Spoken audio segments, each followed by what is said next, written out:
What if your own hands could testify against you? What if everything you thought was permanent, the sun, the moon, the mountains, suddenly collapsed? And what if the key to eternal peace was hidden in something as simple as feeding a hungry person? Peace be upon you. And today we're exploring 3 powerful chapters that will shake you awake. Chapter 75. Before we begin, love to know where are you tuning in from tonight. Share it in the comments below, and let's see how beautifully far and wide the words of the Qur'an travel. Surah Al-Qiyamah, the Resurrection. Chapter 76. Surah Al-Insan, the Human. And Chapter 77.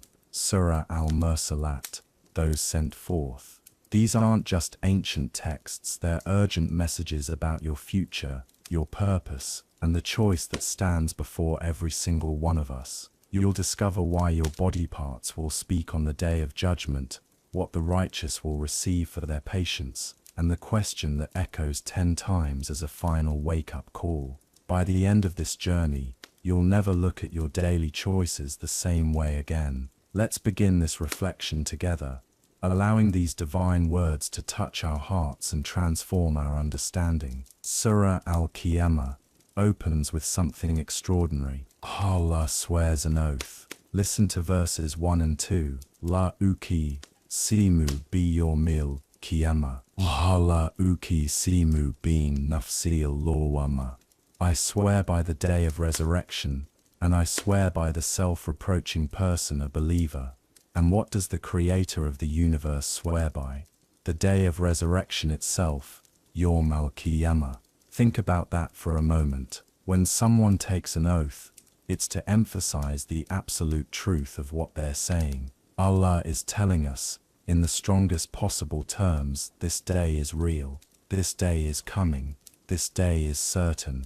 But why does Allah need to take this oath? Because humanity has always struggled with what we cannot see. We're creatures of the present moment, trapped in the now, obsessed with the visible and tangible. The idea of death and what comes after feels distant, abstract, almost fictional. So we doubt, we question, we push it to the back of our minds. The chapter addresses this skepticism head-on in verses 3 and 4 with a challenge. Allah sabul insanu, Allah najma diyama, Allah sawiya banana, nasawiya banana.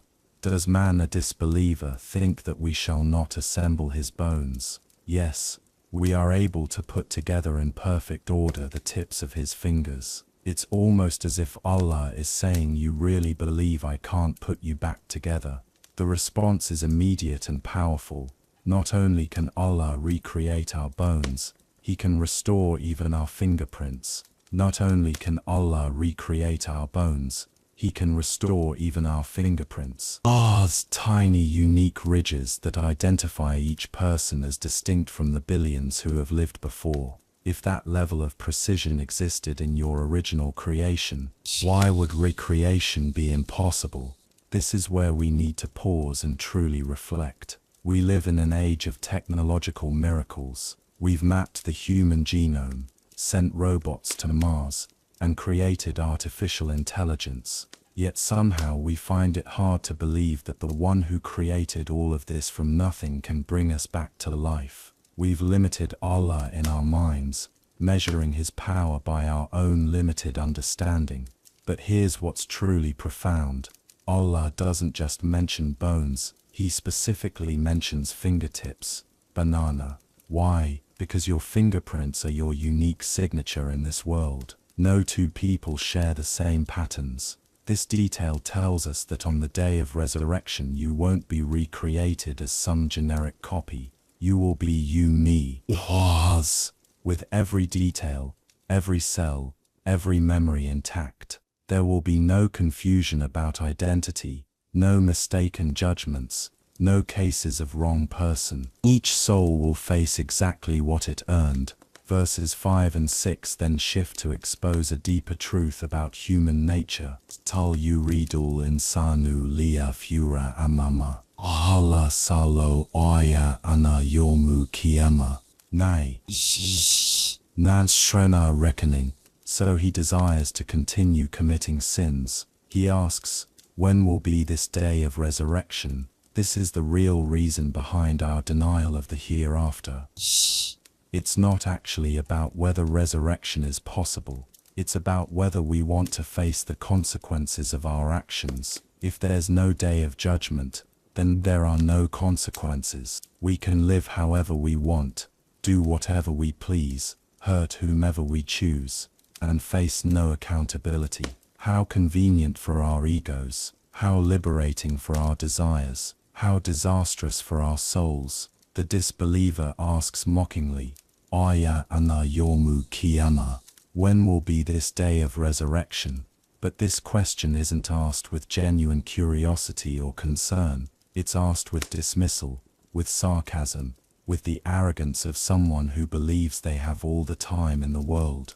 They're essentially saying, yeah, sure, we'll see about that, while continuing to live as if this life is all there is. But then the chapter paints a picture so vivid, so overwhelming, that it should shake every soul awake. When will that day be? Verses 7 through 10 describe it.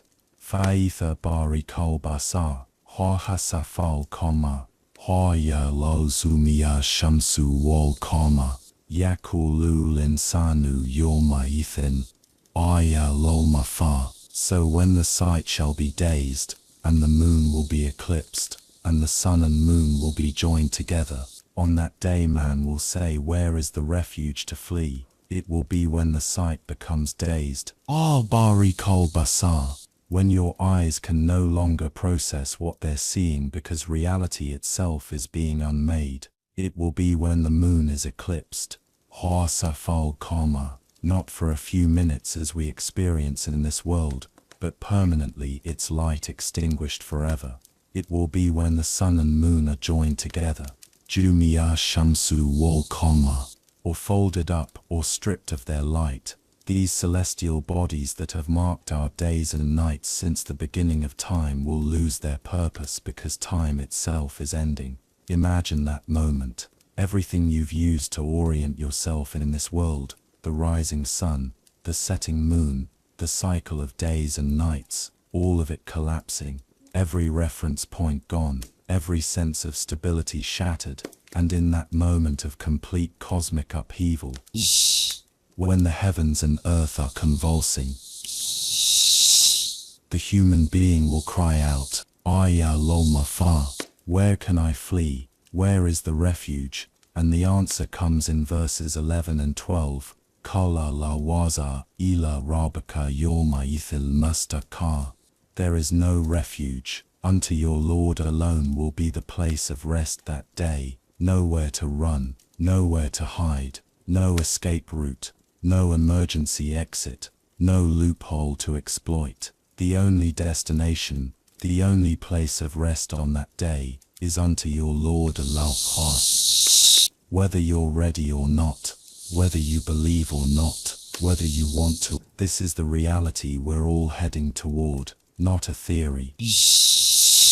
Not a possibility, not a religious story to comfort the masses, a reality as certain as the fact that you're breathing right now. Every moment you live brings you one moment closer to that day. Every heartbeat is a countdown. Every sunrise is a reminder. Another day has passed, and you are one day nearer to standing before your Creator. The question isn't whether this day will come. The question is, what will we do with the time we have left? Will we use it to prepare, or will we waste it in denial?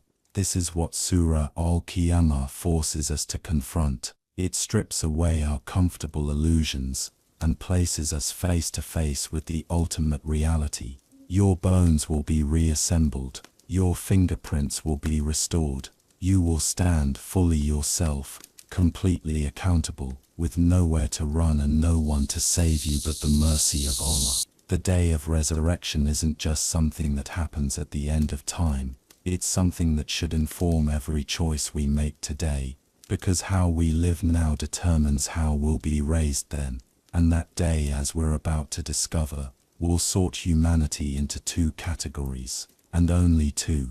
There is no middle ground. Let's return to verse 2 of Surah Al-Qiyamah, which mentions something fascinating. Wala ukipol sumu bin nafsi lolwana. And I swear by the self-reproaching soul, a believer.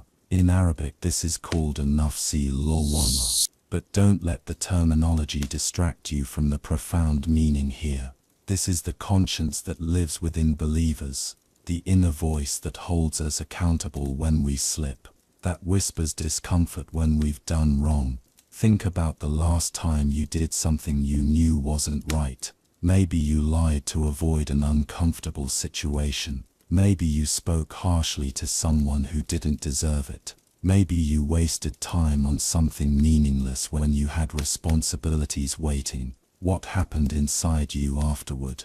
If you're honest, you probably felt that twinge, that uncomfortable feeling, that voice saying that wasn't right. You know better. That's the self-reproaching soul at work. This isn't the voice of self-hatred or destructive guilt. This is something far more valuable, mineth. It's your spiritual immune system. Just as your body has white blood cells that attack infection, your soul has this conscience that alerts you when you're spiritually sick. It's uncomfortable on purpose. It's meant to push you back toward health, back toward righteousness, back toward Allah. The problem is, we live in a world that tells us to ignore this voice. Don't be so hard on yourself, people say. Everyone makes mistakes. You deserve to do whatever makes you happy. And while there's truth in not being excessively harsh with ourselves, there's danger in completely silencing that inner voice of accountability. Some people have trained themselves not to hear it anymore. They've covered it up with layers of rationalization and justification, until that voice becomes so faint they can barely detect it. They commit wrongs and feel nothing. They hurt others and sleep soundly.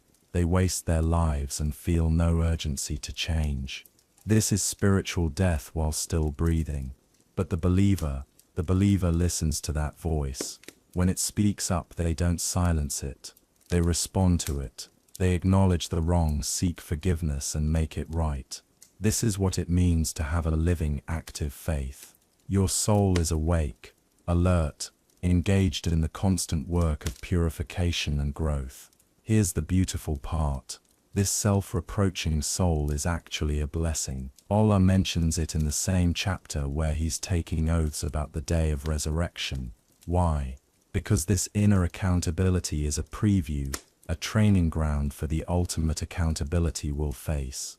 If we can't handle the gentle reproach of our own conscience now, how will we handle standing before Allah then? The chapter then exposes another layer of human nature in verse 5. Bol yuridul insanu liyafura amama, nai. Man denies resurrection and reckoning, so he desires to continue committing sins. This verse captures something we've all experienced. We know what's right.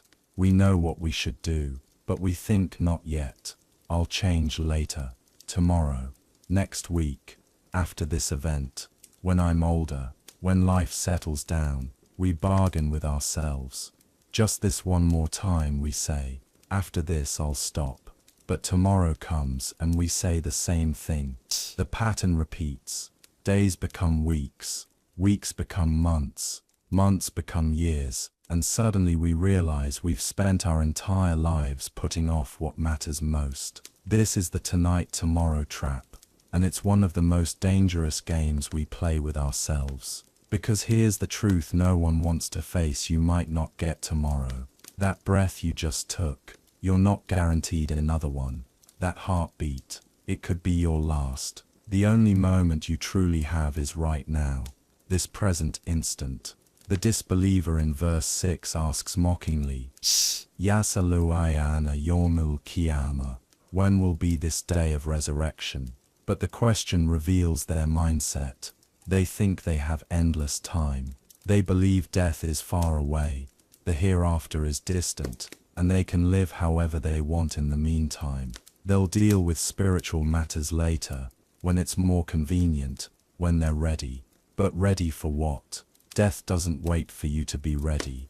The day of judgment doesn't check your schedule, time, as we experience it, will end suddenly, dramatically, without warning. And when it does, there are no second chances, no do-overs, no opportunity to go back and live differently. This is why verses 7 through 10 describe cosmic upheaval in such vivid detail. Fasa parakal, basar, morkasafal, kamar, mojamiash, shamsu wal kamar, yakulu, insanu yomathin, enol mafar. So when the sight shall be dazed and the moon will be eclipsed and the sun and moon will be joined together, on that day man will say, where is the refuge to flee? These aren't random images meant to scare us. They're describing the complete breakdown of everything we consider stable and permanent. The sun that rises every morning without fail, gone.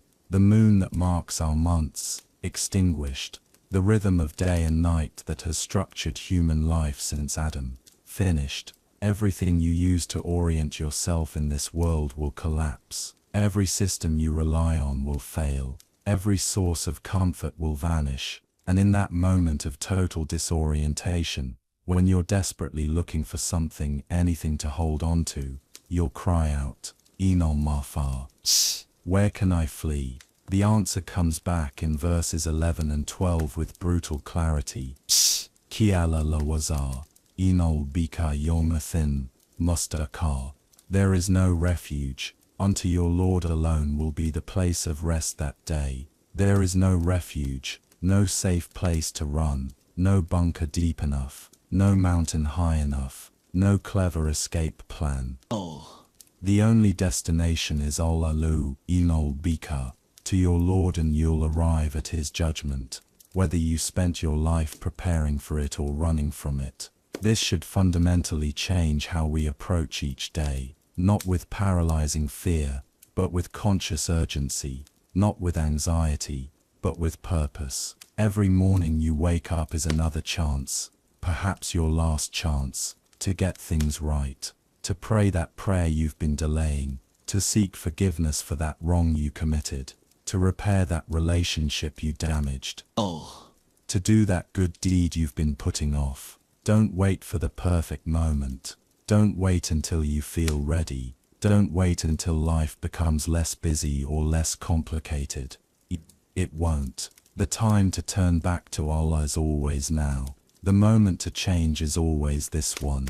The opportunity to prepare is always today. Because tomorrow, that tomorrow you keep counting on might never come. And when that day described in these verses arrives, when the cosmic order collapses and you cry out, Enol Mafar, where is the refuge? The only answer will be Ila Rabbika, to your Lord. The question is, will you arrive as someone who knew him, worshipped him, and prepared to meet him, or as someone who spent their life running from that meeting, only to find there's nowhere left to run? Now we come to one of the most striking revelations in Surah Al-Qiyamah. Verses 13 through 15 tell us, Yunabo insanu yomathin bima kadama, wakar, balil insanu, ola nafsipo pisera, walo olkama kiera.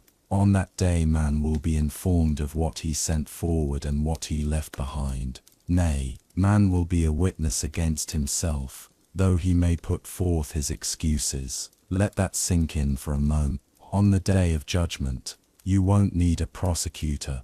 You won't need someone to gather evidence against you. You won't need witnesses to testify about what you did. You yourself will be the evidence. But it gets even more specific and more profound. Verse 14 tells us, Balil insanu ola nafsipo bisera.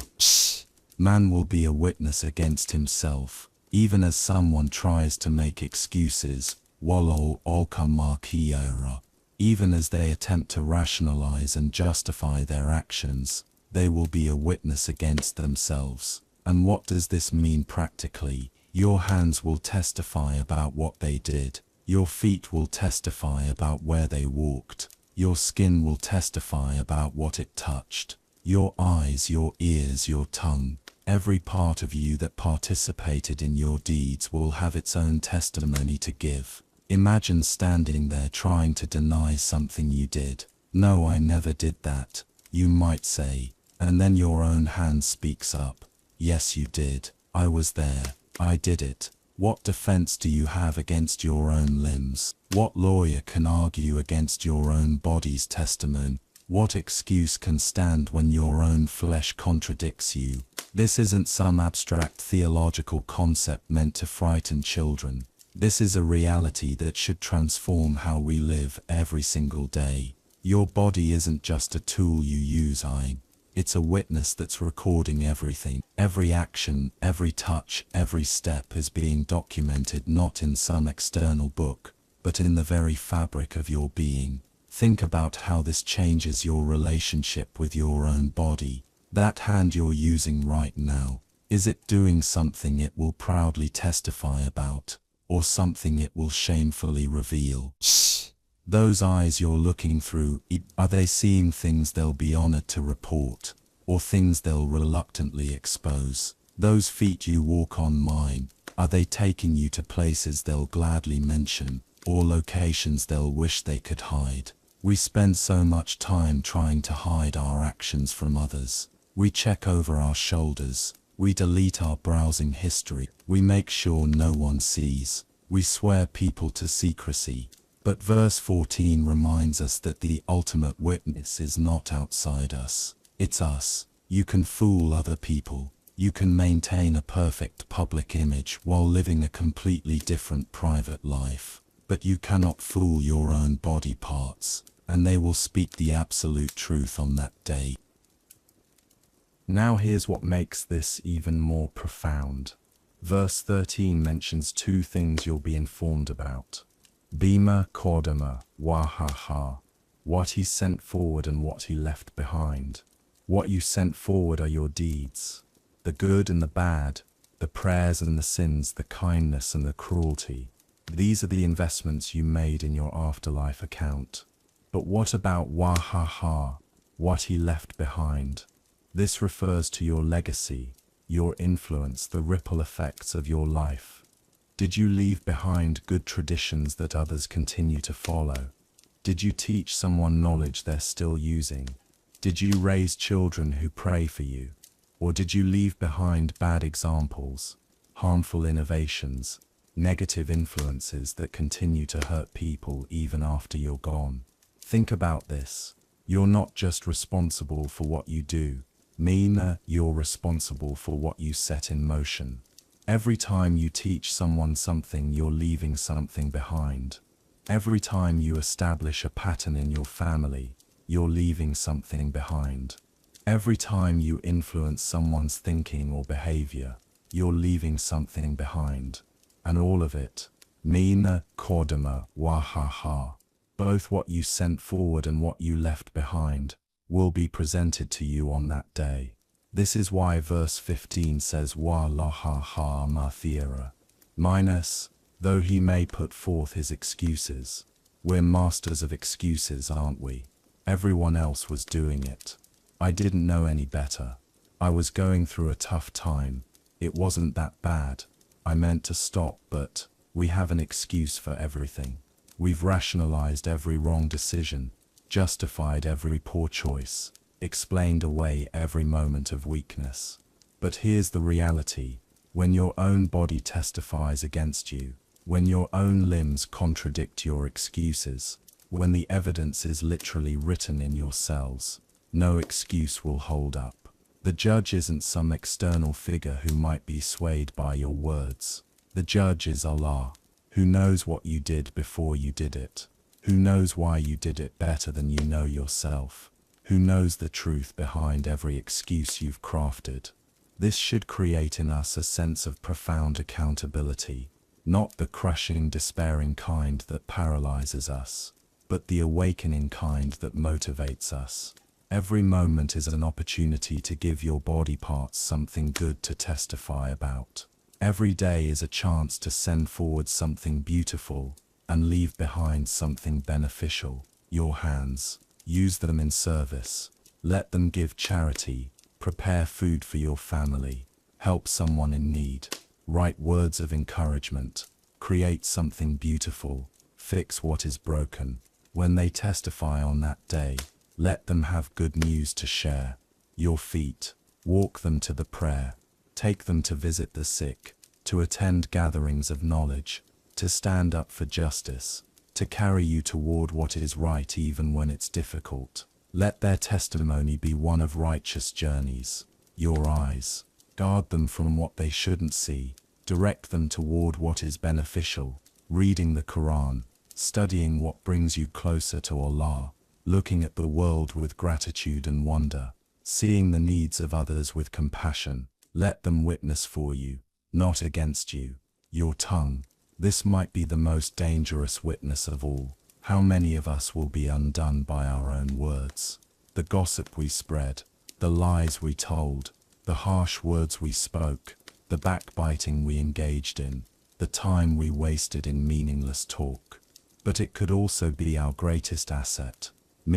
Words of remembrance, verses of Qur'an, knowledge shared, comfort given, truth spoken, prayers whispered.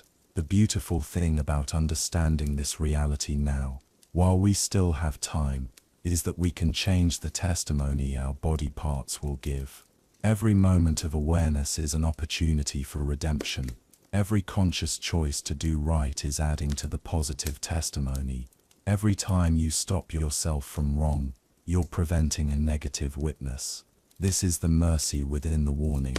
Allah tells us this Balil, Insan ala nafsihi basira, not to terrify us into hopelessness, but to wake us up to reality while we can still do something about it. Your body is keeping score. Make sure you're giving it a winning record to report. Now Surah Al-Qiyamah shifts to something fascinating. Our direct instruction to the Prophet Muhammad, peace be upon him. Verses 16 through 19 say, La tuarik, bihi lisanaka, lita jala, bid inalena, jamahu wa, Qur'ana, jala, na purana, Mulana, move not your tongue concerning the Qur'an, O Muhammad, to make haste therewith. It is for us to collect it, and to give you the ability to recite it. And when we have recited it to you through Jibreel, then follow its recital. Then it is for us to make it clear to you. This is a beautiful moment of divine instruction. The Prophet, peace be upon him, was so eager to memorize the revelation as it came down that he would move his lips and tongue, trying to capture every word before it was even completed. Allah's telling him, relax, don't rush, we will preserve it, we will make you recite it, we will make it clear to you. But this message isn't just for the Prophet Muhammad, it's for all of us. How often do we rush through the Qur'an?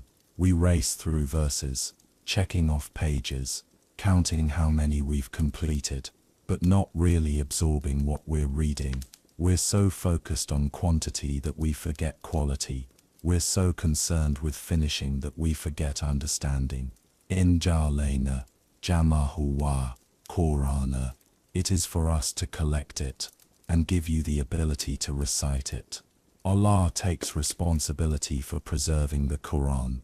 This book you hold, these verses you recite, they've been preserved for over 1400 years exactly as they were revealed. Not a single letter has changed. This is the miracle of the Qur'an. Its preservation is guaranteed by Allah Himself. But notice the progression. First preservation, then recitation, then understanding. Then it is for us to make it clear. This is the journey every believer must take. First, trust that the Qur'an is authentic and preserved. Then engage with it through recitation. Finally, seek its meanings, its lessons, its guidance for your life. Then comes verse 20, and it hits like a wake-up call. Kala bal toy buwunala shila, nas wa tatharunala hira. Not as you think, but you men love the present life of this world, and leave the hereafter. Here's the diagnosis of the human condition in one powerful statement. We love the immediate. We're obsessed with the now. We crave instant gratification, quick results, immediate pleasure. The future, especially the eternal future, feels abstract, distant, not quite real. Toy buwulna la shi la. You love the present life, not just prefer it, not just choose it, you love it. There's passion in this word, there's attachment, there's addiction. We're in love with this temporary world, with its fleeting pleasures, with its hollow promises. And what's the consequence? Wa tatharuna la hira, nas, and leave the hereafter. We abandon it, we put it behind us, we neglect it, we act as if it doesn't exist or doesn't matter. We know intellectually that this life is temporary and the next is eternal, but we live as if it's the opposite, as if this world will last forever, and the hereafter is just a theory. Think about how much time, energy and resources you invest in this worldly life. Your career, your house, your appearance, your social status, your entertainment, your comfort. These aren't wrong in themselves, but what percentage of your effort goes toward your eternal life? What investment are you making in the hereafter? The chapter then describes the two outcomes, two types of faces on that day. Verses 22 and 23. Wujuhun yawmathin nadira, ila rabbiha nathira. Some faces that day shall be radiant, looking at their Lord. Nadira, radiant, glowing, shining with joy and peace. These are faces illuminated from within, reflecting the light of faith that burned in their hearts during their worldly lives. And what are they doing? Ila rabbiha nathira, looking at their Lord. This is the ultimate reward, the highest pleasure, the greatest honor, to gaze upon Allah Himself. Imagine that moment, after a lifetime of belief without seeing, of believing without seeing, of trusting without proof, of maintaining faith through doubt and difficulty.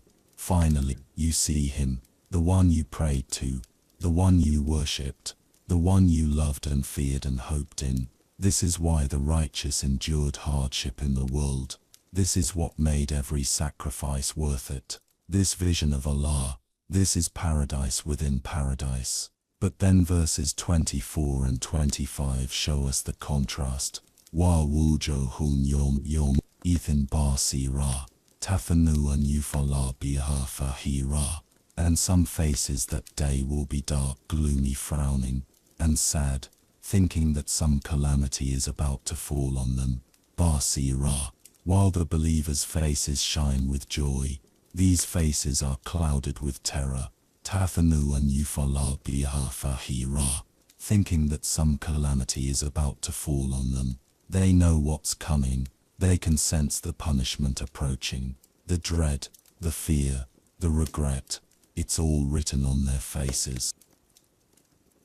These faces reflect souls. The radiant faces show souls that were polished through worship, purified through repentance, illuminated through faith. The dark faces show souls that were corrupted through sin, hardened through arrogance, darkened through denial. And here's the critical point. These faces are being formed now. Every prayer adds radiance. Every act of kindness brightens the soul. Every moment of remembrance polishes the heart. But every sin adds darkness. Every act of cruelty dims the light. Every moment of heedlessness tarnishes the soul. You're sculpting your face for that day right now, in this moment with your choices. When you choose to pray or to sleep. When you choose to forgive or to hold grudges. When you choose to be generous or to be greedy. When you choose to remember Allah or to forget Him. Each choice is a brushstroke on the portrait that will be revealed on the day of resurrection. The question isn't whether you'll have a face on that day, everyone will. The question is, what will your face look like? Will it be Nadira, radiant, looking at your Lord? Or will it be Basira, Nark, dreading what's to come?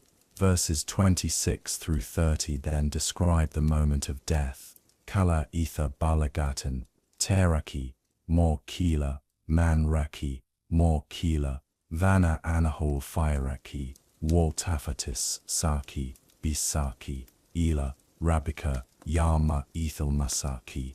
When the soul reaches to the collarbone in its exit, and it will be said, who can cure him and save him from death? And he will conclude that it was the time of departing, and leg will be joined with another leg shrouded. The drive will be on that day, to your Lord.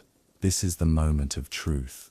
Ether balagatan, teraki, when the soul reaches the collarbone, rising up through the throat, leaving the body.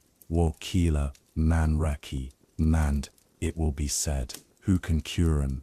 Where are the doctors now? Where is the medicine? Where is the technology? Nothing can stop this departure.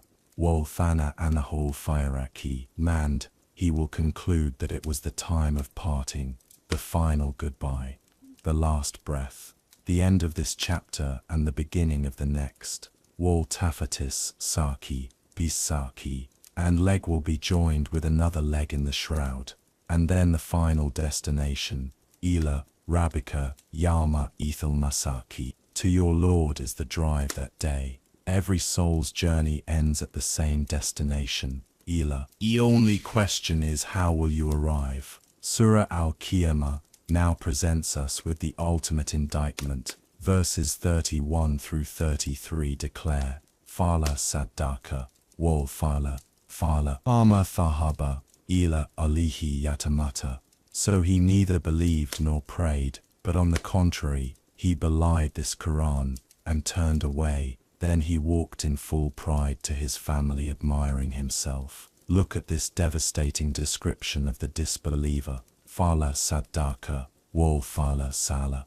So he neither believed nor prayed. Two things, belief and prayer, the internal and the external, the heart and the actions. He had neither. He rejected the truth in his heart. Fala saddaka. He didn't believe, and this rejection manifested in his actions. Wal fala sala. He didn't pray.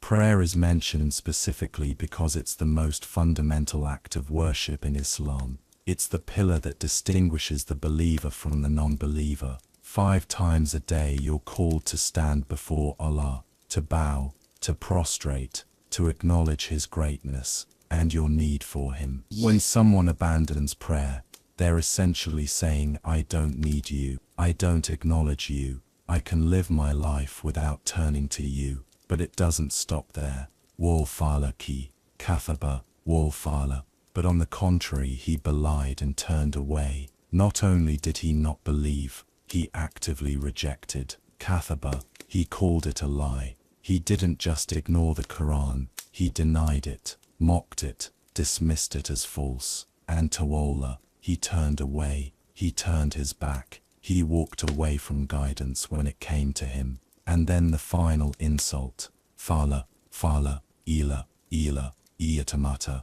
Then he walked in full pride to his family, admiring himself. After rejecting Allah, after abandoning prayer, after denying the truth, he walked away with swagger, with arrogance, proud of himself, admiring his own cleverness in rejecting faith. He went back to his family, strutting, showing off, acting as if he'd won some victory. This is the tragedy of disbelief. Not only does it blind you to the truth, it makes you proud of your blindness. Not only does it lead you astray, it makes you confident in your misguidance. The disbeliever doesn't just reject faith, he celebrates his rejection, takes pride in his skepticism, admires himself for being too smart to believe. Then comes verses 34 and 35, a double warning that echoes like thunder. Ila, wal fala, ila, fala. Woe to you, O man, and then again, woe to you, again woe to you, and then again woe to you. 4 times, 4 warnings, 4 declarations of impending doom. This isn't just a warning, it's an urgent alarm. Ila is a word that carries threat, warning, impending disaster. It's as if Allah is saying, you think you're clever, you think you've won, destruction is coming your way, calamity is approaching, You have no idea what you've done to yourself. Why 4 times? Perhaps for the 4 choices mentioned: not believing, not praying, denying the truth, turning away. Or perhaps it's simply the emphasis of repetition. This isn't a casual warning. This is serious. This is urgent. This is final. Then verse 36 asks the rhetorical question: Aya sabul insanu ayutraka suda. Does man think that he will be left neglected without being punished or rewarded for the obligatory duties enjoined by his Lord on him? This is the fundamental delusion of the disbeliever. They think they'll be left alone. They think there are no consequences. They believe they can live however they want, do whatever they please, reject their creator, abandon their purpose, and just fade into non-existence at death. No accountability, no judgment, no consequences. Ayutraka Suda, left neglected. The word Suda implies being left aimless, purposeless, without direction or consequence. It's the idea that life is random, meaningless, that we're just cosmic accidents who appeared for no reason and will disappear into nothingness. But this is a lie. You weren't created as a joke or an accident. You weren't brought into existence just to wander aimlessly and then vanish. There is a purpose. There is a plan. There is accountability. Verses 37 through 39 remind us of this with a powerful reflection on our origins. Alam yakun tfatan min mani ian yumna inna ana alakatan fakalaka fasawa fashala minhus sarshanith Thakara, Wallantha. Was he not a drop of sperm emitted? Then he became a clot. Then Allah shaped and fashioned him in due proportion, and made him in 2 sexes, male and female. Think about your beginning. Alam yakun nutfatan mimman iyan yumna. Was he not a drop of sperm emitted? This is where you started. Not in glory, not in power, not in independence, but as a microscopic drop of fluid, utterly helpless, completely dependent, absolutely insignificant in appearance. Fala, Turner, Alakatan. Then he became a clot, a clinging thing, a tiny cluster of cells attaching to the womb, still nothing recognizable, still nothing that looks remotely human. Fashala, Turner, Tella, Sola. Then Allah shaped and fashioned him in due proportion. From that tiny clot, Allah crafted you, formed your limbs, structured your bones, created your organs, gave you eyes and ears and a heart and a mind. The complexity of the human body, billions of cells working in perfect harmony, systems within systems, all functioning with precision, all from that tiny beginning. Fashala, Minhus, Sarshanith, Takara, Wallantha, and made him in 2 sexes, male and female. From the same humble origin, Allah created diversity, man and woman, each unique, each with their own characteristics, each essential for the continuation of humanity. This reflection on your creation is meant to shatter any pride, any arrogance, any sense of self-sufficiency. You who strut around yatamata, admiring yourself, proud of your rejection of faith. Remember where you came from, remember what you were, remember who made you. And then verse 40 delivers the final, unanswerable question. Allah safalika, bikadirin sala, ayu hibyel morta. Nintus, not he who does that, able to give life to the dead. This is the logical conclusion. The one who created you from a drop of fluid, is he not capable of recreating you after death? The one who formed you in the womb, is he not able to reassemble you from the earth? The one who gave you life the first time, is he not powerful enough to give you life again? The answer is obvious. Of course he is. The same power that brought you from nothing can bring you back from death. The same wisdom that designed you initially can restore you completely. The same will that created the universe can resurrect every soul that ever lived. This is why Surah Al-Qiyamah ends not with a threat, but with a question. It's an invitation to use your mind, to reflect, to think logically about your own existence. If you believe you were created and your very existence proves you are mine, then you must believe in the one who created you. And if you believe in the Creator, then believing in resurrection is not just logical, it's necessary. The real question isn't, can Allah resurrect the dead? The real question is, will you acknowledge this truth before it's too late? Now we transition to Surah Al-Insan, chapter 76, also known as Surah Ad-Dar, time, and it opens with one of the most humbling questions in the entire Qur'an. Verse 1 asks, Hiyalete al-insan, hiyanan min ad-dar, ilam yakun shay'an mathkura. Has there not been over man a period of time when he was nothing to be mentioned? Has there not been a time when you were nothing worth mentioning? Think about that phrase, ilam yakun shay'an mathkura.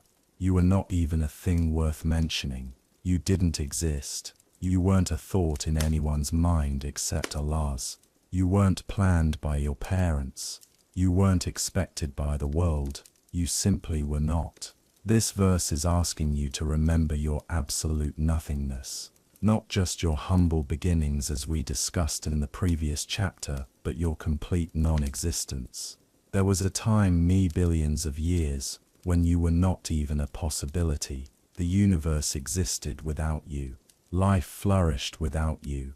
History unfolded without you. You were nothing. Lam yakun shay'an mathkura. Why does the Quran remind us of this? Because it's the ultimate cure for pride, for arrogance, for thinking we're self-sufficient. When you start believing you're important, when you begin thinking you're independent, when pride creeps into your heart, remember this verse. You were nothing, less than nothing. You were not even worth mentioning. But then comes the miracle described in verse 2. Inna khalaqnal insana min nutfatin amshajin nabtaliya fajalnahu samiyan basira. Verily we have created man from drops of mixed semen, in order to try him, so we made him hearer, seer. From nothing to something extraordinary. Min nutfatin amshajin, from mixed drops. The Arabic word amshaj indicates a mixture, a combination. Modern science tells us that human creation involves the mixture of male and female genetic material, the complex combination of DNA that determines every aspect of your physical being. But the Quran mentioned this mixture 1400 years ago. But notice the purpose, nabtaliya, to test him, to try him. You weren't created for entertainment. You weren't brought into existence as a cosmic accident. You were created for a test. Your entire life is an examination. Every moment is a question. Every choice is an answer. And what tools were you given for this test? Fajalnahu samiyan basira. Mine him hearer, seer. You were given hearing and sight. Not just the physical ability to hear sounds and see images, but the capacity to understand, to comprehend, to distinguish between truth and falsehood, between right and wrong. Think about what an incredible gift this is. Out of your nothingness, Allah created you with consciousness.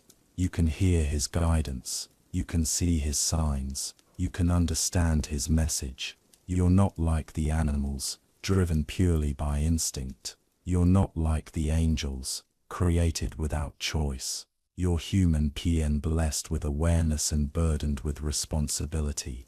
Verse 3 then presents the fundamental choice. Inna hadaynahu sabila imma shakiran wa imma kafura. Merely, we showed him the way whether he be grateful or ungrateful. Hadaynahu sabila. Merely, Allah didn't leave you to figure it out on your own. He didn't create you and abandon you.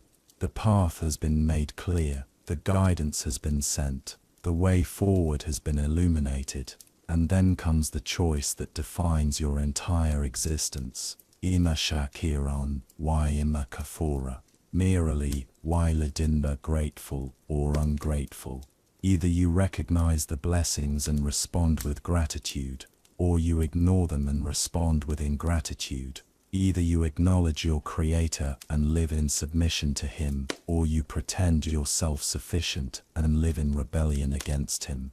This is it. This is the test. Not a complicated theological examination, not a philosophical puzzle, a simple choice: gratitude or ingratitude, recognition or denial, submission or rebellion.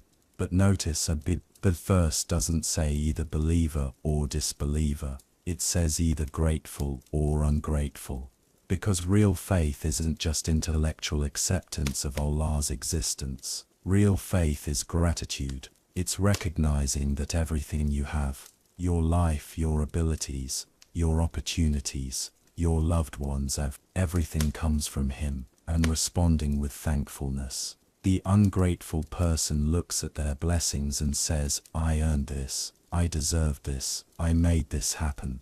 The grateful person looks at the same blessings and says, this is from Allah, I don't deserve this, this is a gift. Verses 4 through 6 then show the consequences of each choice. Ina abtadna, likafirin, salaza sila waglan, waza ira, mina abrahu yashrabun day. Minka sinkan, miza akuhahu dumsi, ila bia, dula hiyufajira naha, tajira. We have prepared for the disbelievers iron chains, iron collars, and a blazing fire. Verily, the righteous shall drink a cup of wine mixed with water from a spring in paradise called Kafur, a spring wherefrom the slaves of Allah will drink, causing it to gush forth abundantly. For those who choose ingratitude, Nina abtadn, likafirin, salaza sila waglan, waza ira. We have prepared chains, collars, and blazing fire. The chains represent the consequences of their choices. Sin doesn't free you, it enslaves you. Rebellion against Allah doesn't liberate you. Inasiv. Every act of disobedience is another link in the chain that binds you. But for those who choose gratitude, Ina abrahu yashrabun, minka sinkan, miza akuhahu ya. The righteous will drink from a cup mixed with kafur, not punishment but reward, not chains but freedom, not fire but refreshing drink. And notice the beautiful description, Anna yashrabu dum sivanlahu yashrabu dum siv, ila siv. Immerse a while will drink, causing it to gush forth abundantly.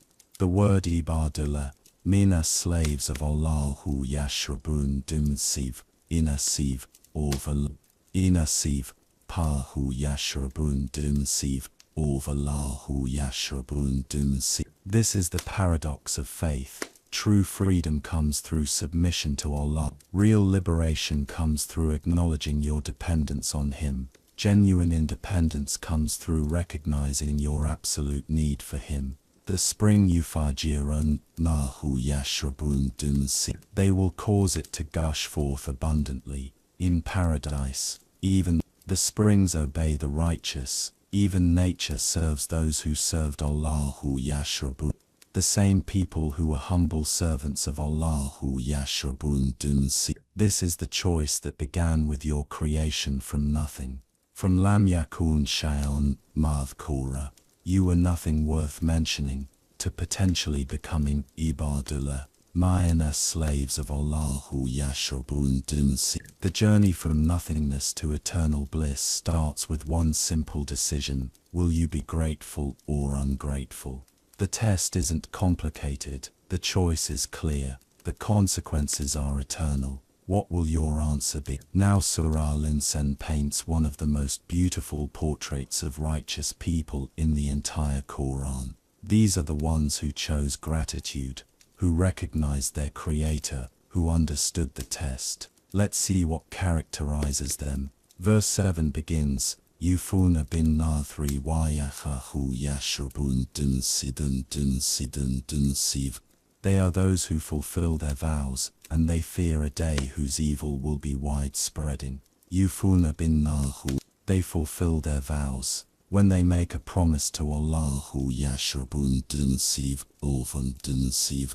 This isn't just about formal religious vows, it's about integrity, reliability, trustworthiness. These people are as good as their word. In our time, how many promises do we break? How many commitments do we abandon when they become inconvenient? How many times do we say, I'll start tomorrow, or I'll do it next week, and never follow through? But the righteous, yufuna billahu, they fulfill what they promised. And what motivates this integrity? Wa yakafuna yawman kana sharuhu mustata era. They fear a day whose evil will be widespreading. They remember the day we discussed in Surah Al-Qiyamah. They remember the cosmic upheaval, the collapsing of familiar systems, the moment when everyone will cry Ain al-Mafar, where is the refuge? Sharuhu mustata era. Its evil will be widespread, far-reaching, touching everyone. There will be no escape from that day's terror except through Allah's mercy. This awareness keeps the righteous grounded, keeps them honest, keeps them committed to their promises. But then comes verse 8, and this is where the description becomes truly stunning. Wa yutimuna ta'mala ahbihi miskinan wa yatiman wa sira. They give food despite their love for it to the poor, the orphan and the captive. Pay attention to this phrase, wa ahbihi, despite their love for it. They're not giving away food they don't want. They're not sharing their leftovers. They're giving food they themselves love, food they themselves need, food they themselves desire. This is sacrificial giving. This is love in action. When you're hungry and you have food, but you see someone hungrier than you, me, and you give them your food, that's Allah habihi. When you love something but you love Allah and His creation more, so you give it away. And look at who they feed. Miskinan wa yatiman wa sira, the poor, the orphan and the captive. 3 categories of the most vulnerable in society. The poor who lack material resources, the orphan who lacks family support, the captive who lacks freedom. These are people who can't repay you, can't return the favor, can't benefit you in any worldly way. This is pure charity. This is selfless service. This is love for Allah manifested through love for His creation. 10 verse 9 reveals something even more beautiful. Their motivation in Amar notimakum li wajala, liya nuridu, minkum jaza on wala shakura. 9 We feed you seeking Allah's face only. We wish for no reward nor thanks from you. In Amar notimakum li wajala. We feed you only for Allah's face, not for recognition, not for reputation, not for social media posts, not for social media posts, not for feeling good about themselves, only for Allah's face. Li wajala. This phrase li wajala appears throughout the Qur'an as the highest motivation for any deed. When you do something for Allah's face, you're doing it purely, sincerely, without any hidden agenda or secondary benefit. You're seeking only His pleasure, only His approval, only His reward. Liya nuridu minkum jaza on wala shakura. We wish for no reward nor thanks from you. This is revolutionary. Most of our giving comes with expectations. We want gratitude. We want recognition. We want the person to remember our kindness. We want them to feel indebted to us. We want something back. But the righteous, they don't even want thanks. They're not looking for gratitude. They're not seeking acknowledgement. They give and walk away. They help and disappear. They serve and expect nothing in return except Allah's pleasure. Imagine being so pure in your giving that you don't even want the person to thank you. You just want Allah to accept it from you. This is the level of sincerity that characterizes the truly righteous. 10 then reveals what drives this selfless service. Inama khafu min rabbina yawman abusan qamtarira. Merely we fear from our Lord a day hard and distressful. that will make the faces look horrible from extreme dislikeness to it. Den Yorman Abusan Kontariera, a day that is harsh, severe, distressful. The word abu suggests something that causes faces to frown, to look grim. Kontaria means severe, harsh, terrible. This is their motivation, not fear of people's judgment, but fear of Allah's judgment. Stay, remember that day when faces will be basira, dark and gloomy, as we read in Surah Al-Qiyamah. They remember the terror, the regret, the despair of those who wasted their lives. So they live differently, they give differently, they serve differently. Then this fear isn't paralyzing, it's motivating. It doesn't crush them, it elevates them. It doesn't make them miserable, it makes them generous, because they know that every act of kindness is an investment in that day. Every moment of service is preparation for that meeting. Then comes verse 11, and it's like the sun breaking through the clouds. Fawakahumullah, Shara Thalika Yomi Wala Kahum Nadratan Wajarora. So Allah saved them from the evil of that day, and gave them radiance and joy. Fawakahumullah, Shara Thalika Yoman. Allah protected them from the evil of that day, the very day they feared, the day that motivated their service, the day that drove their generosity. Allah shields them from its terrors. Walakahum nadratan wa sharora, and gave them radiance and joy. Nadra is that glow, that light, that beauty that comes from within. Shara is deep, lasting joy, not temporary happiness, but eternal bliss. This is the reward for those who fed others. Allah habihi, despite their love for the food. This is the outcome for those who gave li wajillah, for Allah's face only. This is the destiny of those who feared Yom in Abusan Kontariera, a harsh, distressful day. Their faces, which could have been among the Basira, dark and gloomy, are instead Nadira, radiant and beautiful. Their day, which could have been filled with terror, is instead filled with Nadra wa Sharor, radiance and joy. The beautiful lesson here is that those who give light to others through their service receive eternal light in return. Those who bring joy to the hungry, the orphaned, the captive, receive everlasting joy from Allah. Those who sacrifice their beloved food for Allah's sake find themselves eternally nourished by His grace. This is the way of the righteous. They give what they love, expect nothing in return, fear Allah's judgment, and receive Allah's protection and eternal happiness. They transform their fear into service and their service into salvation. Now Surah Al-Insan takes us on a journey through paradise, describing in exquisite detail the reward for those righteous souls. Verse 12 begins this breathtaking description. وَجَزَاهُمْ بِمَا صَبَرُوا سَنَةً وَحَفِيرًا. In their recompense shall be paradise, and silken garments, because they were patient. وَجَزَاهُمْ بِمَا صَبَرُوا. In their reward for what they patiently endured.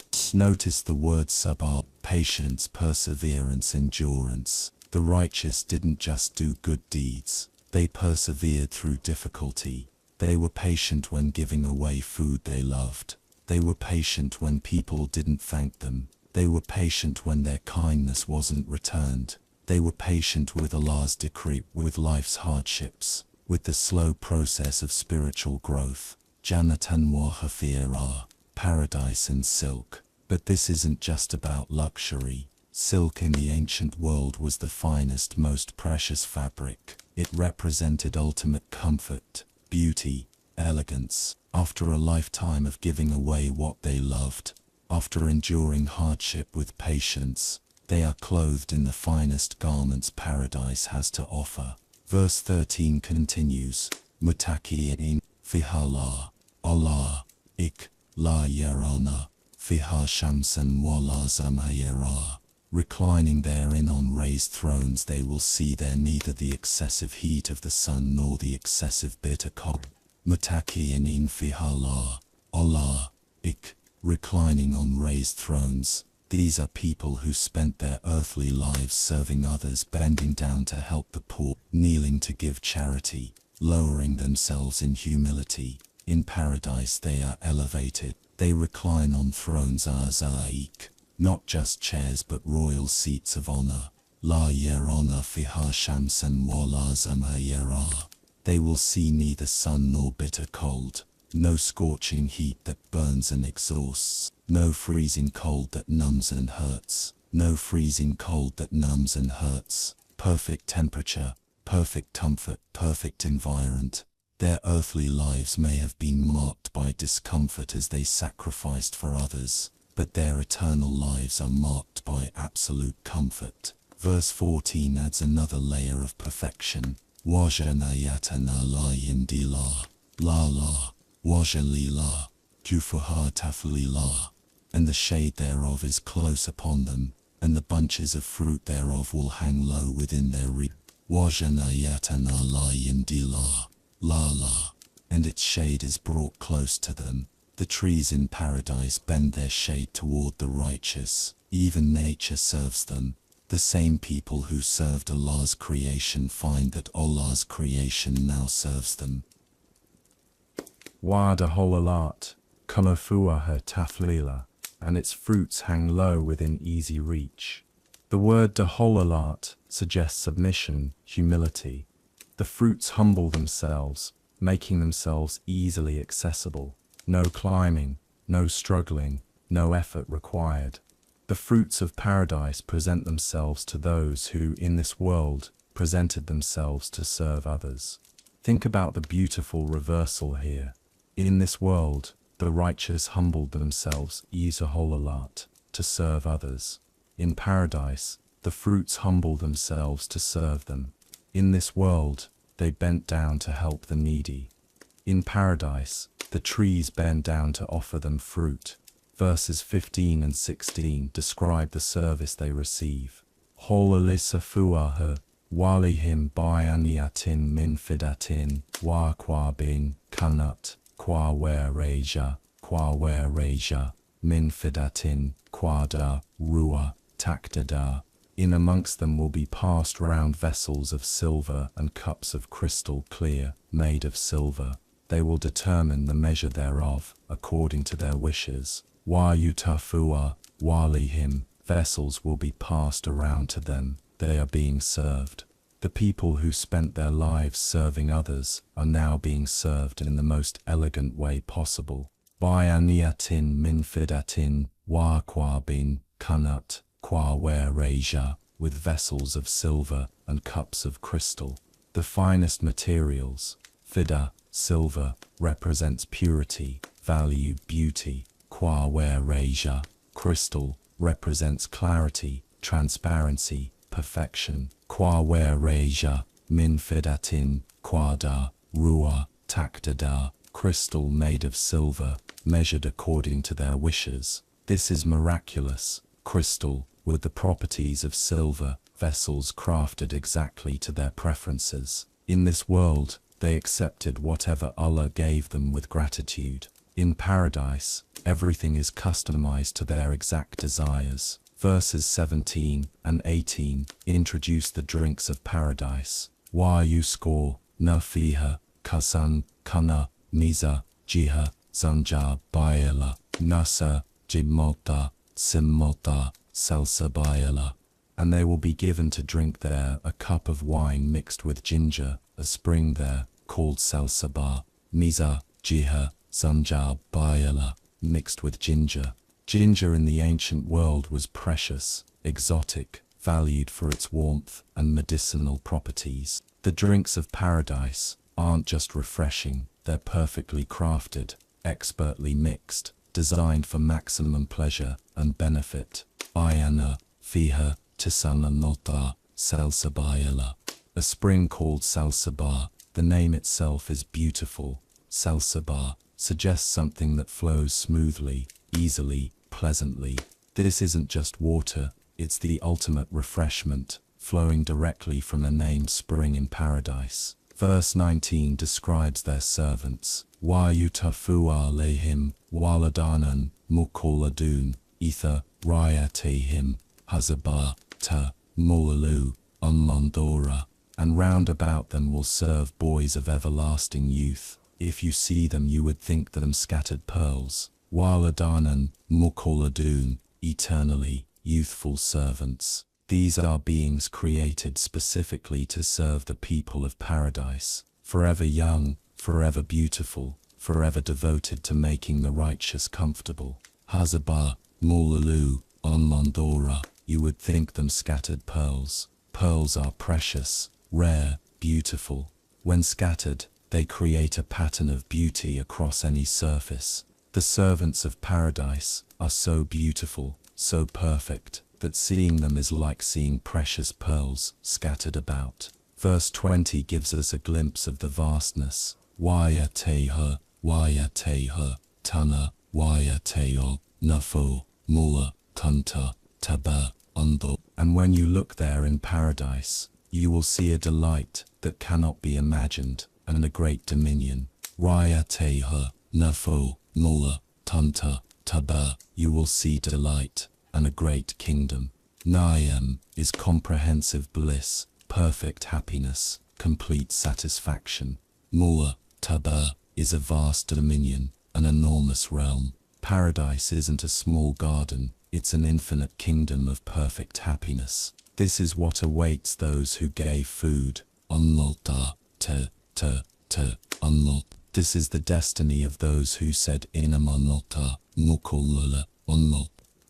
We feed you only for Allah's face. This is the reward for those who feared Yaman, Abusan, Kolnanta, Ihash, distressful day. From vessels of silver to springs of Salsaba, from eternally youthful servants to infinite dominions of bliss. All of this for those who chose gratitude over ingratitude, service over selfishness. Unlota, unlota, unlota, unlota, unlota, unlota.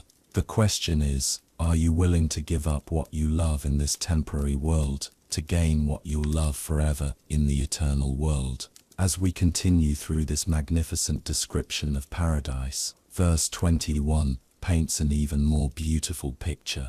Unlota, unlota, ta. In Cordru, waya ta, waya nulla, ta. Wizwaya ta, nulla. Their garments will be of fine green silk and gold embroidery. They will be adorned with bracelets of silver, and their Lord will give them a pure drink. Unlo ta. Unlo ta. Their garments are of fine green silk. Sindus is the finest silk, and Cordru, green is significant. Green is the color of life, of growth, of freshness, of paradise itself. These aren't just clothes either, they're garments that reflect eternal life, perpetual growth, endless freshness. Waya ta. Waya ta.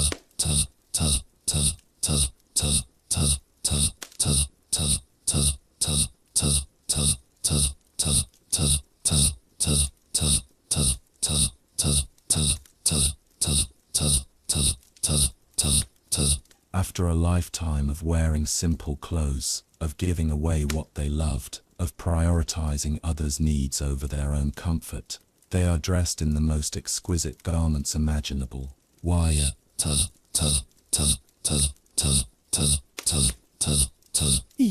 Waya ta.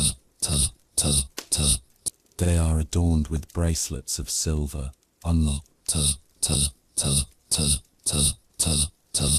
Uzure suggests being decorated, adorned, beautified. These silver bracelets aren't just jewelry.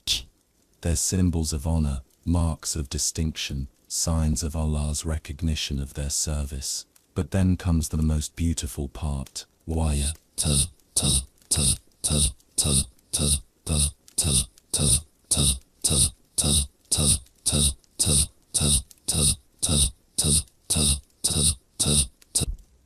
Notice who is giving them this drink. Rabuz, their Lord, their Creator, their sustainer.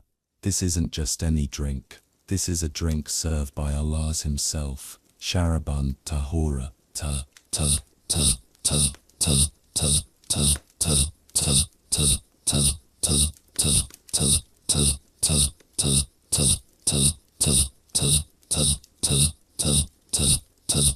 This drink doesn't just quench thirst, it purifies completely, satisfies eternally, nourishes perfectly. Then comes verse 22, and this is the moment that makes everything clear. Inahatha, kana, lakum jaza, anwad kana sayukum maskura. And it will be said to them, verily this is a reward for you, and your endeavor has been accepted. Inahatha, kana, lakum jaza, verily this is your reward. All of this mars the silk garments, the silver bracelets, the pure drink, the servants like scattered pearls, the springs of Salsaba, the perfect environment. All of this is jaza, recompense, reward, payment for what you did. But the most beautiful part is wa kana sayukum maskura, and your endeavor has been accepted, appreciated, acknowledged. The word sai means effort, striving, endeavor. Maskura means appreciated, thanked, acknowledged. Think about what this means. When they fed the poor, the orphan, the captive, they said lana, ridu, iminkum jaza, unwala shukura. We want no reward or thanks from you. They didn't seek human appreciation. They didn't want worldly recognition. But here, Allah himself is saying, sayukum maskura, your effort is appreciated. The thanks they didn't seek from people, they receive from Allah. The recognition they didn't want from creation, they get from the Creator. The appreciation they turned away from humans, they accept from the Most High. This is the ultimate validation, to have Allah say, I saw what you did, I appreciate your effort, I acknowledge your service, I accept your sacrifice. Now the chapter shifts to address the Prophet Muhammad, peace be upon him, but through him, all of us. Verse 23 says, Inna nanonas, nazalnas, Allah's kalkura, anas tanzilas, verily. It is we who have sent down the Qur'an to you, O Muhammad, by stages. Nazalnas, Allah's kalkura, anas tanzilas. We have sent down the Qur'an to you in stages. The word tanzila emphasizes gradual revelation, step by step, according to need and circumstance. The Qur'an wasn't revealed all at once. It came down over 23 years, addressing situations as they arose, guiding humanity gradually toward truth. This verse reminds us that the descriptions of paradise we've just heard aren't human imagination or wishful thinking. This is revelation, tanzilas, sent down from Allah. These promises are as real as the book you're listening to. Verse 24 then gives crucial guidance. Fazbir lihukmi rabika walatuti minhum atiman al-kafura. Therefore be patient, O Muhammad, and submit to the command of your Lord, and obey neither a sinner nor a disbeliever among them. Fazbir lihukmi rabik, means be patient with your Lord's judgment. The same patience sabr that characterizes the righteous in paradise is what's required from the believers in this world. Be patient with Allah's timing. Be patient with His wisdom. Be patient with His plan. Wala tuti minhum atiman al-kafura. And don't obey any sinner or disbeliever among them. This is crucial guidance. In your journey toward paradise, don't let sinners or disbelievers divert you from the path. Don't let their opinions, their mockery, their pressure influence your commitment to Allah. Verse 25 gives us the practical formula for success. Wad charisma rabika bukratan wasila. And remember the name of your Lord every morning and afternoon, offering the Fajr, Zuhr and Asr prayers. Wad charisma rabika bukratan wasila. Remember your Lord's name morning and evening. Bukra refers to the early morning. Asil refers to the afternoon approaching evening. This covers the day. Start it with Allah's remembrance, end it with Allah's remembrance. This isn't just about formal prayers, though it includes them. This is about living in constant awareness of Allah. Begin each day by remembering Him. End each day by returning to Him. Let His name be the first thing on your lips when you wake, and the last thing when you sleep. Verse 26 extends this remembrance into the night. وَمِنَ اللَّيْلِ فَاسْجُدْ لَهُ وَسَبِّحْهُ لَيْلًا طَوِيلًا. During night, prostrate yourself to Him, offering the Maghrib and Isha prayers, and glorify Him a long night through might, the Tahajjud prayer. وَمِنَ اللَّيْلِ فَاسْجُدْ لَهُ. And from the night, prostrate to Him. The night prayer, the Tahajjud, the quiet moments when the world sleeps and you wake to stand before Allah in the darkness. وَسَبِّحْهُ لَيْلًا طَوِيلًا. In glorify Him through the long night. Laylan Tawil, a long night of worship, of remembrance, of intimate conversation with your Creator. This is the path to paradise. Not just good deeds but constant connection. Not just charity during the day, but worship through the night. Not just serving people but remembering Allah. Not just patience with hardship, but active pursuit of His pleasure. The people who receive those silver bracelets and drink from Salsabil, they're the ones who spent their nights in prostration and their days in service. They're the ones who remembered Allah, morning and evening, and fed the poor despite their love for food. The question is, are you willing to live this way? Are you ready to make this commitment? Because paradise isn't just a destination, it's a reward for a particular way of life. And that way of life starts now, with your next prayer, your next act of kindness, your next moment of remembrance. Now Surah Al-Insan delivers one of its most powerful reality checks. Verse 27 exposes the fundamental problem with humanity. Inna Allah yuhibbun wajalata wa yutharuna wahahum yawman takila. Verily, these people love the fleeting life and put behind them a heavy day. Inna Allah yuhibbun wajala. These people love the immediate, the temporary, the fleeting. The word ajala comes from ajala, which means to hurry, to rush, to want things quickly. We are addicted to instant gratification, immediate results, quick pleasures. We want our food fast, our internet fast, our success fast, our happiness fast. We live in the culture of now. We want everything immediately. We can't wait. We can't be patient. We can't delay gratification. If we can't have it now, we get frustrated, anxious, angry. وَيَثَرُونَ وَاهَاهُمْ يَوْمًا تَكِلًا.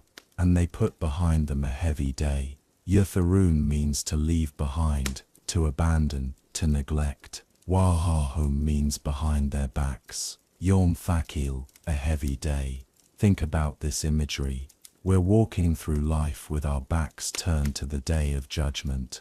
We're deliberately not looking at it. We're pretending it's not there. We're acting as if it doesn't exist. And why? Because it's thakil, heavy, burdensome, difficult to think about. It's easier to focus on today's pleasure than tomorrow's accountability. It's more comfortable to think about this weekend's plans than eternity's reality. It's more pleasant to dream about our next vacation than our final destination. But this is spiritual suicide. You're ignoring the most important day of your existence because thinking about it makes you uncomfortable. You're living as if the temporary is permanent and the permanent is irrelevant. Verse 28 then reminds us of a sobering truth. Nanu kalagnahum wajadana, azrahum wa'itha shingna, badalna, amthalahum tabdila. It is we who created them, and we have made them of strong built, and when we will, we can replace them with others like them with a complete replacement. Nanu kalagnahum wajadana, azrahum, we created them, and strengthened their joints, their physical structure, every bone in your body, every muscle, every joint. Allah created it, and strengthened it. You didn't build yourself, you didn't make yourself strong, Allah did. Wa yithashina, badalna, amthalahum tabdila. And when we will, we can replace them with others completely. This is the ultimate reality check. You're not irreplaceable, you're not indispensable. If Allah wills, He can remove you and replace you with others who will serve Him better. This isn't meant to terrify you, it's meant to humble you. You who love the fleeting life and ignore the heavy day, remember that your very existence depends on Allah's will. The strength you take for granted, the life you assume will continue, the time you waste on trivial pursuits, all of it can be taken away in an. But then verse 29 offers hope. Inna hathuhi tathkira, faman sha, atehi, tathkira, faman sha, itaskatha, ila, rabbihi sabillah. This is an admonition, so whosoever wills, let him take a path to his Lord. Inna hathuhi tathkira. This is a reminder, a wake-up call, an admonition. Everything we've just discussed, the fleeting life, the heavy day, your replaceability, it's all tathkira. It's meant to wake you up, to make you think, to motivate you to change. Faman sha, itaskatha, ila, rabbihi sabillah. So whoever wills can take a path to his Lord. The choice is yours. The path is available. The door is open. You can choose to continue loving the fleeting life, or you can choose to take the path to itaskatha, sabillah, take a path. This suggests action, movement, decision. Faith isn't passive. Salvation isn't automatic. You have to choose the path and then walk it. But then comes verse 30, and this is where human choice meets divine will. Wa man chaskaskera, ila, an yasala, inala, in yasala, inila, in yasala. Verily, Allah is ever all-knowing, all-wise. Verily, Allah is ever all-knowing, all-wise. Wa man taskaskera, ila, in. You cannot will unless Allah. Ila. You cannot will unless Allah. Ila. This is the balance between human responsibility and divine sovereignty. Yes, you have choice. Faman sha, whoever wills. But your ability to make that choice, your capacity to will good, your power to choose the right path, that itself comes from Allah. This isn't fatalism. This isn't saying you have no choice. This is saying that even your good choices are gifts from Allah. Even your desire to be righteous is something He placed in your heart. Even your ability to love Him is something He enabled. Inala, nala, kana, ila, imana, kana. Allah is all-knowing, all-wise. He knows who will choose the path and who will reject it. He knows who will love the fleeting life and who will prepare for the heavy day. And in His wisdom, He guides whom He wills and lets others go astray according to their own choices. Verse 31 concludes this powerful chapter. Yudkilu, man yasa, faman cha, wanchala, in mea, ila, in, faman cha, in mea, nila, nila. He will admit to His mercy whom He will, and as for the wrongdoers, He has prepared a painful torment. Yudkilu man yasa, in mea. He admits whom He wills into His mercy. This is the ultimate destination for those who choose the path to Rahmah, mercy, compassion, forgiveness, paradise. Notice it's called mercy, not payment. Even paradise isn't something you earn through your deeds alone. It's Allah's mercy. Your good deeds make you eligible for His mercy, but the final admission is His grace, His generosity, His infinite compassion. Wal thalimina, adalahum, athaban alima, and for the wrongdoers He has prepared painful punishment. Thalimina, those who wrong themselves, who waste their lives, who choose the fleeting over the eternal, who love ayajila and ignore yom thakil. Adalahum, athaban alima. He has prepared for them painful torment. Just as he prepared paradise for the righteous, he has prepared punishment for the wrongdoers. Justice demands it. Wisdom requires it. The heavy day will be heavy indeed for those who refuse to prepare for it. This is where Surah Al-Insan ends, with the ultimate choice clearly presented. You can continue loving the fleeting life and face the heavy day unprepared, or you can take the path to Allah and hope for His mercy.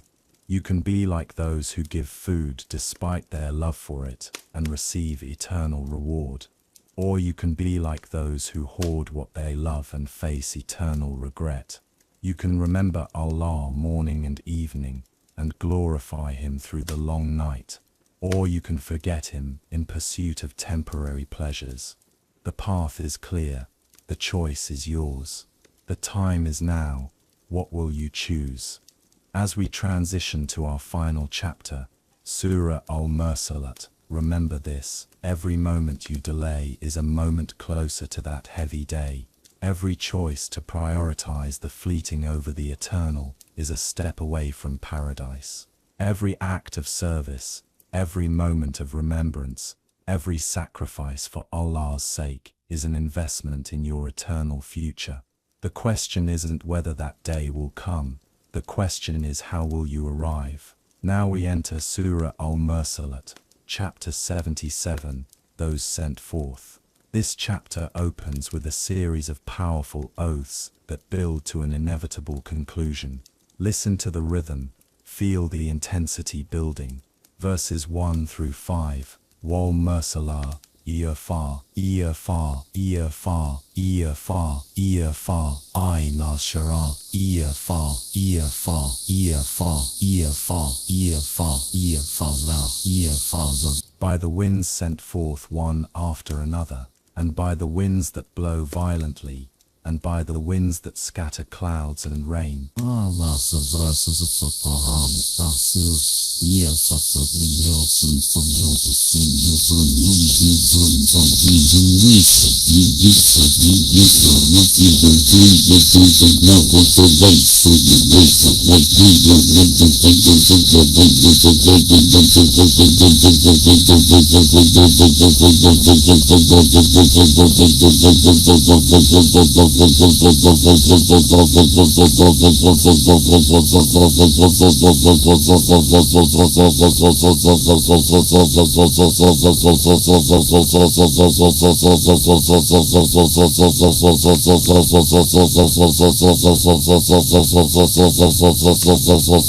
This could refer to winds that blow one after another, or angels sent in sequence, or messengers dispatched in order.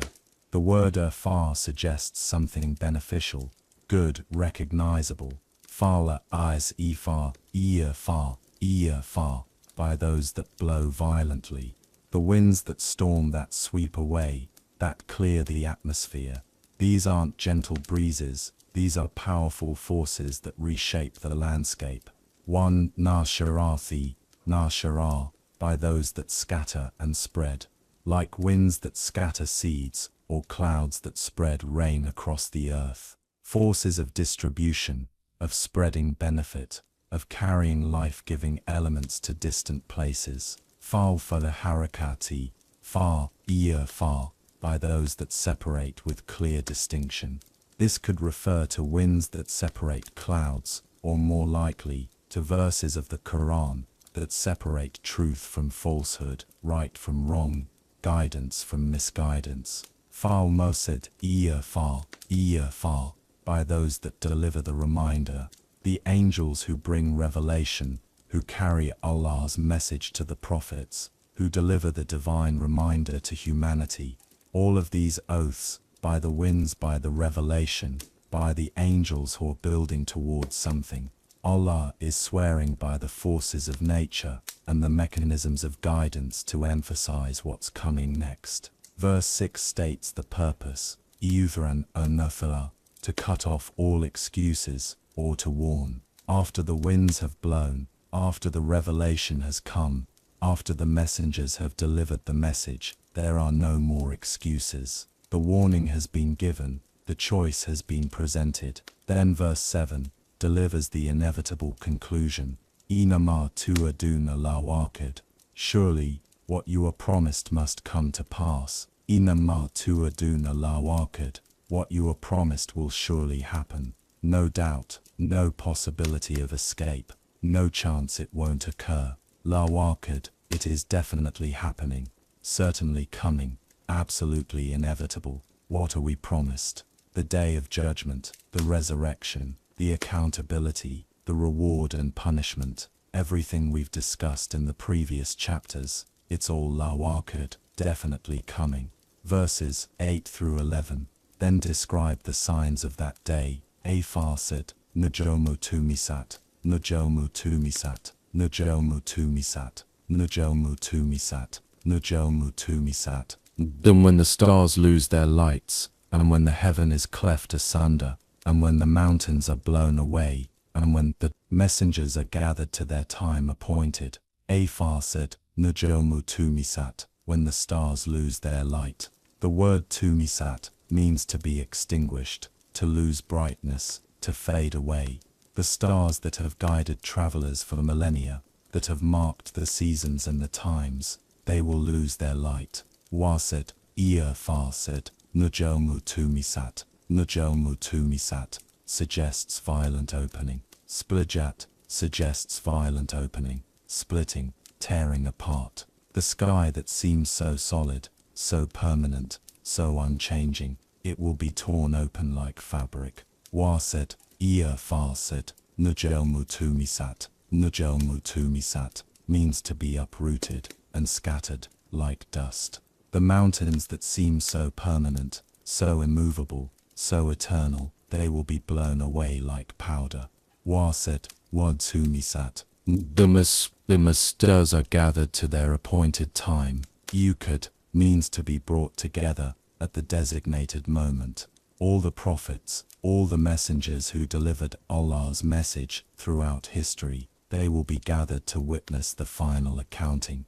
Then verse 12 asks the crucial question, Ia farsid, Najomu tumisat, Najomu tumisat, Najomu tumisat. All of these cosmic upheavals, all of these universal changes, all of this gathering of messengers, it's all building toward one specific day. What day? Verse 13 provides the answer. Liqawmu tumisat, Najomu tum. For the day of sorting out. Yawmu tumisat, the day of decision, the day of separation, the day of sorting out. Farsil means to separate, to distinguish, to decide between different things. On this day, there will be no confusion, no mixed categories, no gray areas. Everything will be sorted, separated, decided with absolute clarity. The righteous will be sorted from the wicked, the grateful from the ungrateful, those who prepared from those who neglected, those who remembered Allah from those who forgot Him, those who gave food despite their love for it, from those who hoarded despite others' need. Then verse 14 asks with emphasis, Wa'mu tumisat, Wa'mu tumisat, in what will explain to you what is the day of sorting out. Wa'mu tumisat, Wa'mu tumisat. This is a rhetorical question, emphasizing the magnitude, the incomprehensibility, the overwhelming nature of this day. How can finite minds grasp infinite consequences? How can temporary beings understand eternal realities? And then comes the first of many warnings that will echo throughout this chapter. Verse 50. Wasid, Wa'mu tumisat, Wa'mu tumisat, Wa'mu tumisat, Wa'mu tumisat. Woe to the deniers on that day.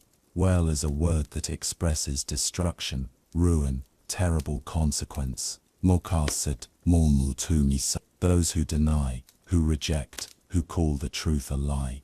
This phrase, Wa'mu tumisat, Wa'mu tumisat, Wa'mu tum, will be repeated 10 times in this chapter. 10 warnings, 10 declarations of doom for those who deny. It's like a drumbeat, a rhythm of warning, an alarm that keeps sounding. Who are the Muqasid, Wa'mu tumisat? They're not just people who don't believe in Allah.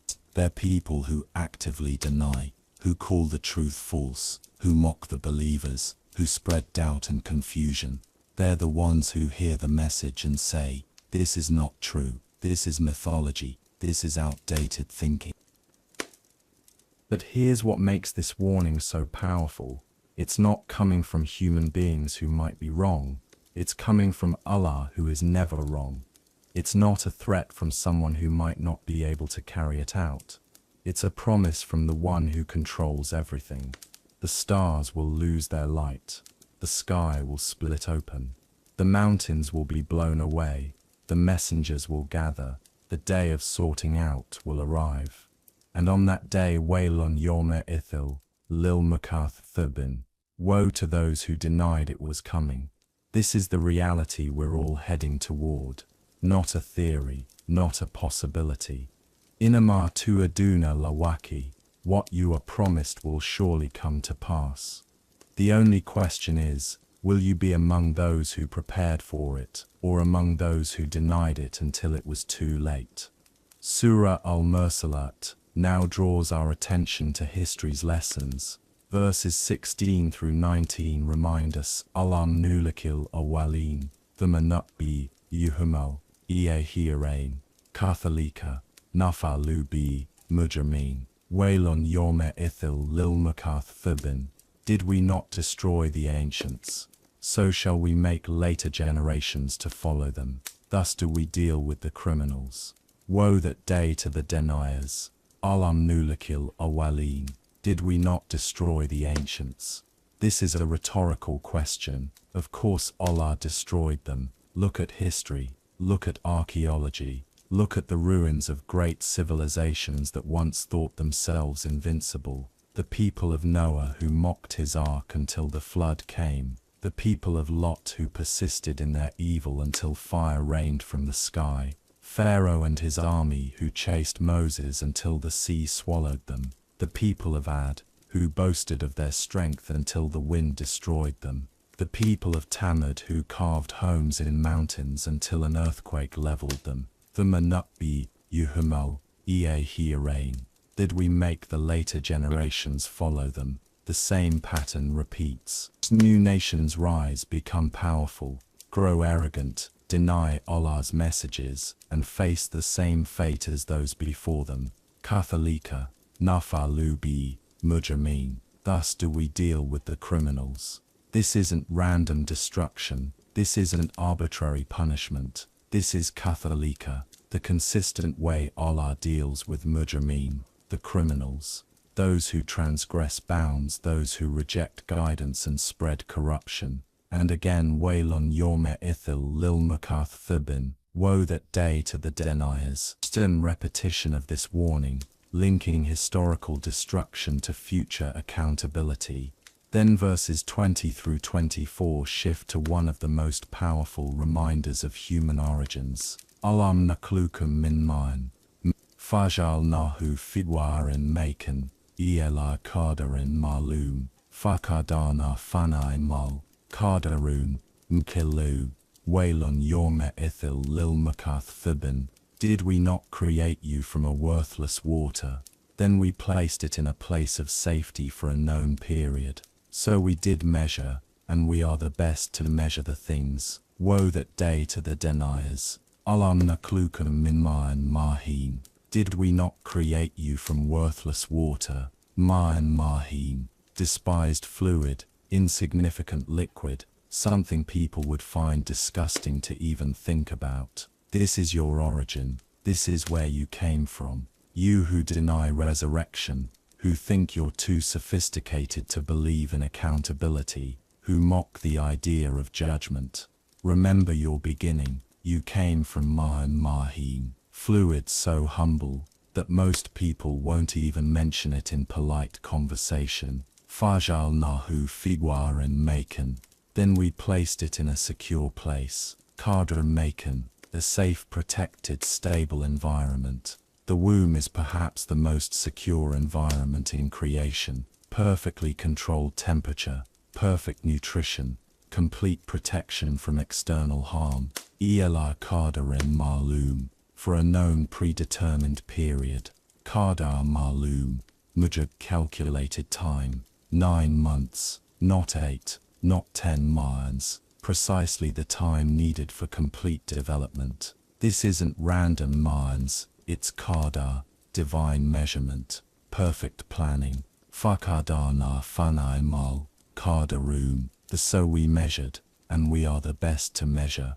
Qadarna, we calculated, we planned, we measured precisely. Naimal qadarum, minds what excellent measurers. We are, the precision in human development, the exactness of timing, the perfection of the process, all evidence of divine planning.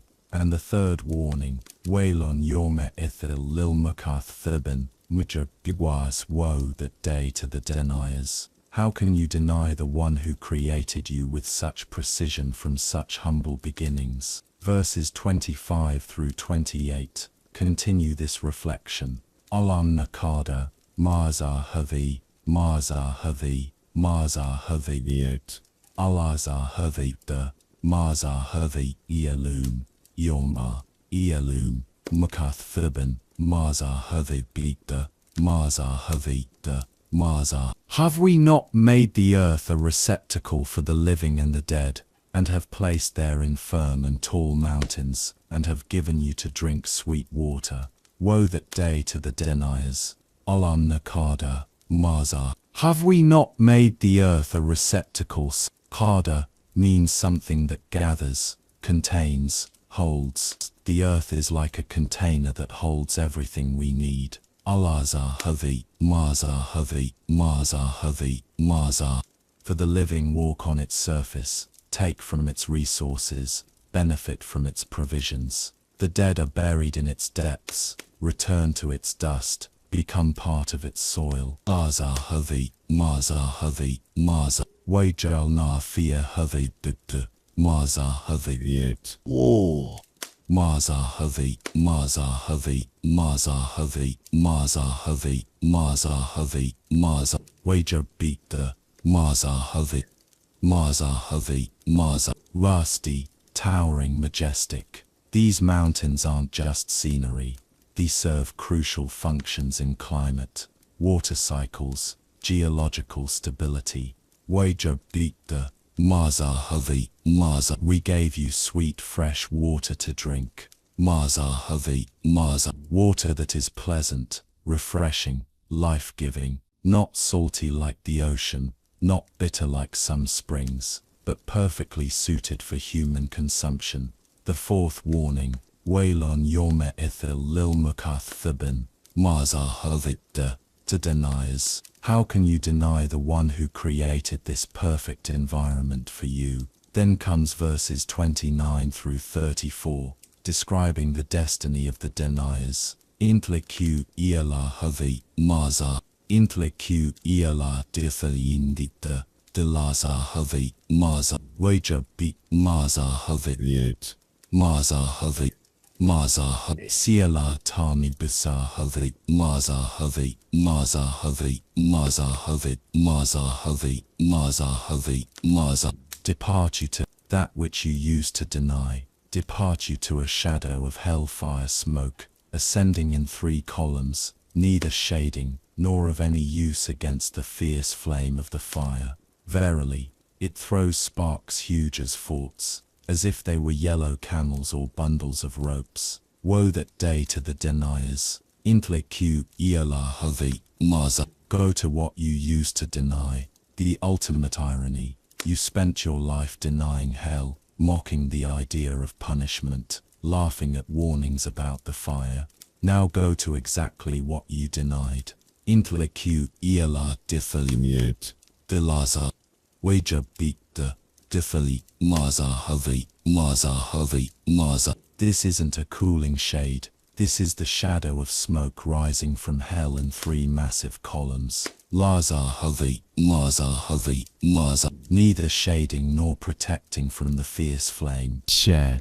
This shadow provides no relief, no comfort, no protection. It's shadow without benefit, darkness without rest. Intleku iala havi, maza. It throws sparks as huge as forts. Sharar are sparks, But these aren't tiny sparks from a campfire. These are Kal-Kaza, like Kaza Havi, Maza.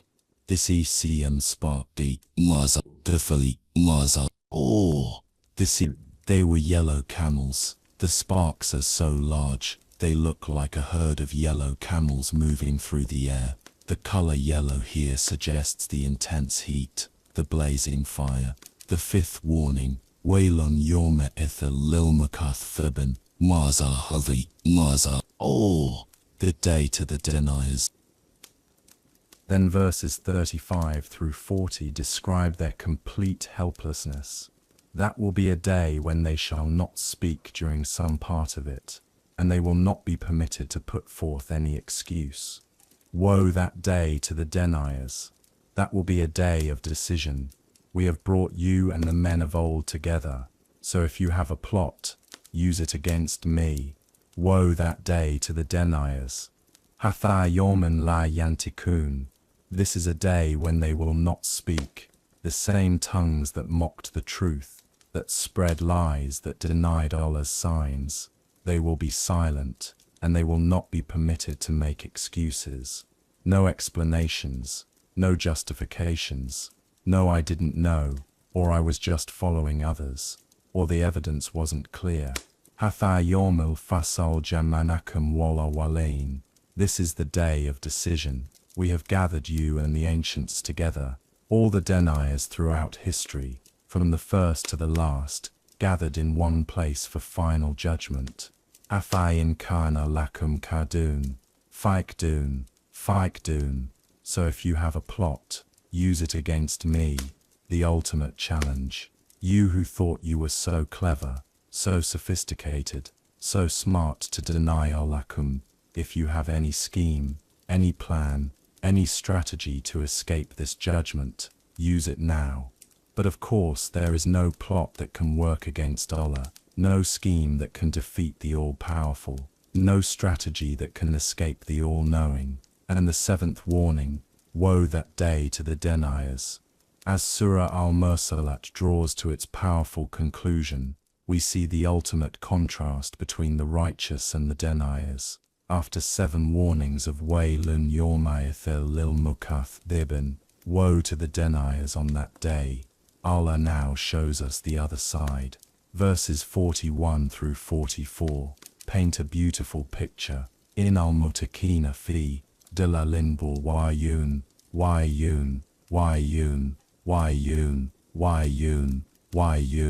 kulu washrabu, hani ambima, kuntum tamalun, in al-kathalika, nazil muksinin. Verily the pious shall be amidst shades and springs, and fruits, such as they desire. Eat and drink comfortably for that which you used to do. Verily thus, we reward the good doers. In al-mutakina fi, dilalinbul wayun. Verily the pious are in shades and springs. What a contrast. While the deniers are in shadows that provide no relief from 3 columns of smoke, the pious are linbul kakin. Those with taqwa, God consciousness, are in dilalu, real shade that actually provides comfort and relief. Wayun, and springs, fresh flowing water, not the torment of fire, but the refreshment of pure springs. Remember, these are the same people who in this world gave water to the thirsty despite their own thirst, who fed others despite their own hunger. Wayun, fawa kaya mima, yashtahun, and fruits of whatever they desire. Mima, yashtahun, whatever they crave, whatever they long for, whatever their hearts desire. In this world they controlled their desires, they sacrificed what they loved for Allah's sake. In the next world, every pure desire is fulfilled. Kulu washrabu hani ambema, kuntum tamalun. Eat and drink comfortably because of what you used to do. Haniya means with pleasure, comfort, satisfaction, without any worry or regret. The word tamalun, what you used to do, connects this reward directly to their earthly deeds.